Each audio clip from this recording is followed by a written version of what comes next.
Bismillahirrahmanirrahim. Assalamualaikum warahmatullahi wabarakatuh. Alhamdulillahirrahmanirrahim. Kita dipertemukan kembali dalam forum Bedah Kafah, sebuah forum yang kita hadirkan untuk mengupas tuntas persoalan-persoalan umat dari sudut pandang Islam secara kafah. Pada edisi kali ini yang berjudul Teladan Nabi Muhammad SAW dalam Menyejahterakan Umat. Pemirsa channel TV yang dirahmati oleh Allah Subhanahu wa Ta'ala, kali ini kita akan mengulas tragedi memilukan yang mengguncang nurani kita semua ya. Seorang ibu di Bandung yang nekat mengakhiri hidupnya dengan meracun dua anaknya terlebih dahulu akibat tekanan kemiskinan dan depresi. Nah, peristiwa ini bukan kasus tunggal sebab data menunjukkan angka bunuh diri di Indonesia terus meningkat drastis setiap tahun, bahkan melonjak hingga 60% dalam 5 tahun terakhir. Kondisi ini menyingkap realitas pahit, kemiskinan, kemudian lemahnya jaminan sosial dan rapuhnya ikatan masyarakat membuat banyak orang kehilangan harapan.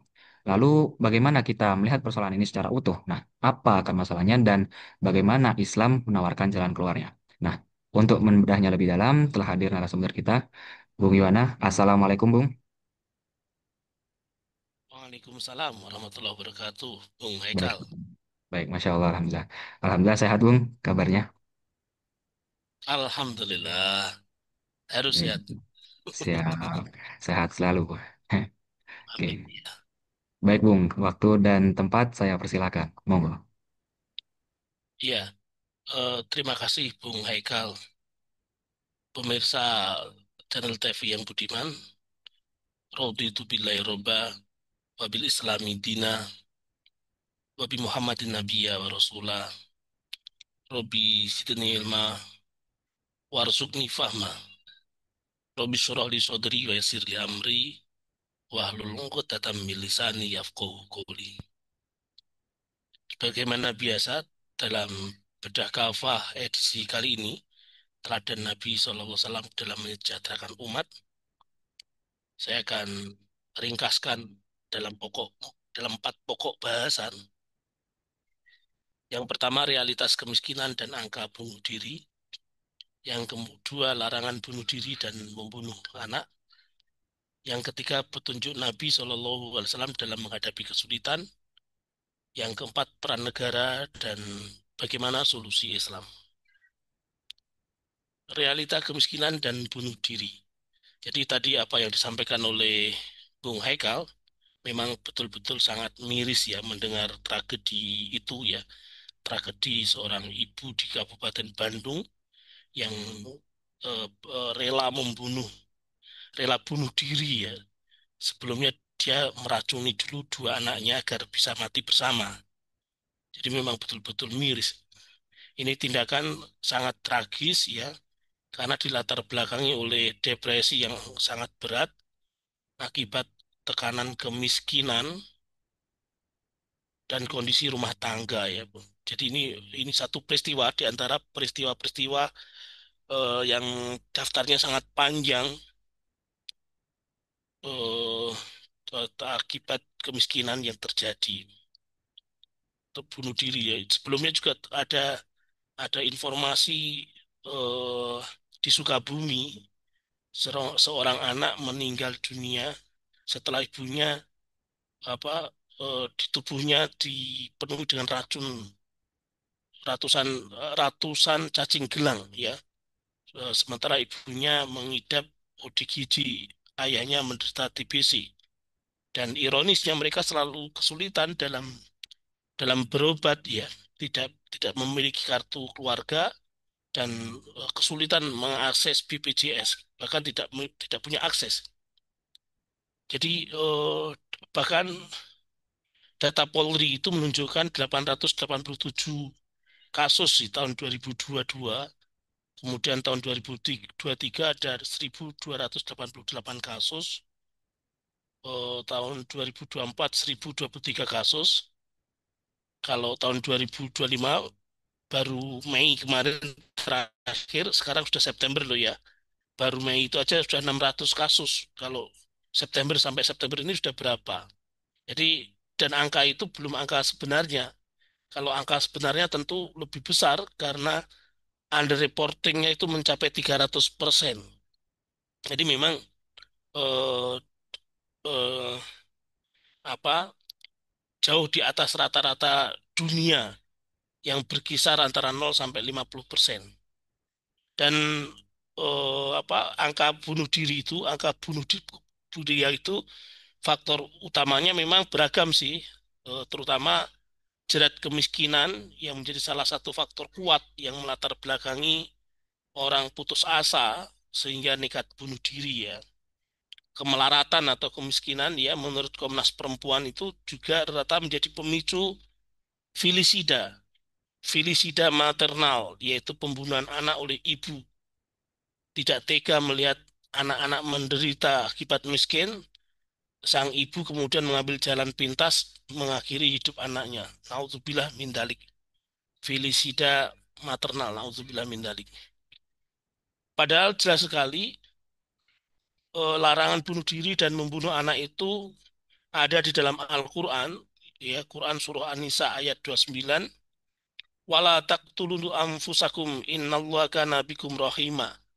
Janganlah kalian membunuh diri kalian sendiri, sesungguhnya Allah Maha Penyayang kepada kalian. Rasulullah juga bersabda, "Man qatala nafsahu bisyai'in fid dunya, udziba bihi yaumal qiyamah." Siapa saja yang melakukan bunuh diri dengan sesuatu, dia akan diazab dengan sesuatu itu pada hari kiamat. Membunuh anak juga dicela, ya, karena takut miskin adalah dosa besar seperti syirik. Hadis mutafak alaih ya. Kan Ibnu Mas'ud radhiyallahu anhu qala saltu Rasulullah sallallahu alaihi wasallam ayu dzambin a'zam. Dosa apa yang paling besar? Kemudian Rasulullah menjawab, anta ja'ala lillahi niddan wa huwa khalaqaka. Yaitu engkau menjadikan sekutu bagi Allah, artinya engkau syirik kepada Allah, naudzubillah min dzalik, padahal Allah lah yang menciptakan dirimu. Kultu summa ai. Kemudian apa ya Rasulullah? Rasulullah menjawab summa antaktula waladaka khosyata ayyakula ma'ak. Lalu dosa yang besar berikutnya adalah kamu membunuh anakmu karena takut makan, tidak bisa makan karena takut makan bersamamu. Jadi takut miskin itu. Jadi sangat jelas sekali Islam menegaskan bahwa hidup manusia itu bernilai mulia sehingga tidak boleh diakhiri dengan keputusasaan, misalnya dengan bunuh diri tadi itu. La yai asa mir rizki wa ma ta'azzazat ru'usukuma final insana talidu ummuhu ahmar laisa alaihi kisurun summa yarzukuhu Allahu azza wa jalla. Janganlah kalian berputus asa dari rezeki Allah Subhanahu wa taala selama kepala kalian masih bergerak. Sesungguhnya manusia itu dilahirkan oleh ibunya dalam keadaan merah, tidak memiliki apapun, lalu Allah Azza wa Jalla memberi dia rezeki. Nah, Iwani filah rahmatullahi alaikum, memang dalam masyarakat seperti ini kita mau tidak mau harus kembali kepada sejarah keteladanan bagaimana Nabi Muhammad SAW memberikan petunjuk kepada kita dalam menghadapi berbagai macam kesulitan yang terjadi ya. Sehingga kemudian kesulitan-kesulitan itu atas petunjuk dari Rasulullah SAW bisa kita bisa kita kita atasi. Yang pertama, Nabi SAW membangun masyarakat berlandaskan akidah Islam, menumbuhkan keyakinan pada rezeki dan tawakal. Sebagaimana hadis yang tadi saya bacakan. Yang kedua, beliau mencontohkan kesabaran dalam kelaparan, bahkan mengganjal perut dengan batu. Rasulullah mendorong laki-laki bekerja keras untuk keluarga, itu lebih baik mencari kayu bakar ya, bekerja tadi daripada meminta-minta. Sebagaimana hadis Bukhari,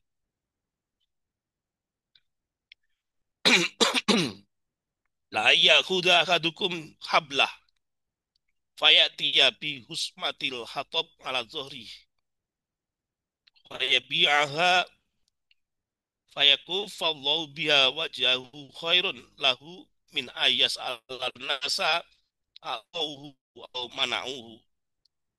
Sungguh seandainya salah seorang dari kalian mengambil seutas tali, kemudian kembali dengan memikul seikat kayu bakar di atas punggungnya, lalu dia menjual kayu itu, sehingga dengan itu Allah menjaga wajahnya atau kehormatan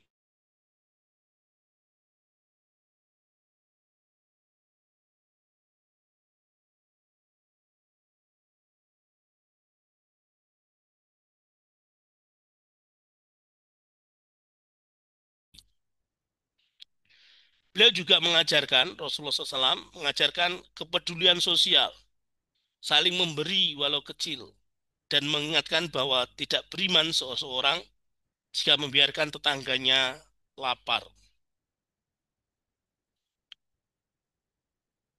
Ma'amana bi man bata sya'ban wajaruhu ja'iun ila jambihi wa huwa ya'lamu bihi. Tidak dianggap beriman kepada diriku siapa saja yang tidur dalam keadaan kenyang, sementara tetangganya kelaparan, padahal dia mengetahuinya. Hadis riwayat At-Tabrani. Nah, ini filah rahmatullahi alaikum. Rasulullah Shallallahu Alaihi Wasallam sejak hijrah dari Mekah menuju Madinah, beliau kemudian membangun masyarakat yang di masyarakat itu tidak mengenal kemiskinan. Artinya memang betul-betul kesejahteraan itu kesejahteraan itu benar-benar diperhatikan oleh Rasulullah SAW sebagai kepala negara. Karena itu memang peran negara dalam urusan kesejahteraan ini sangatlah penting, ya.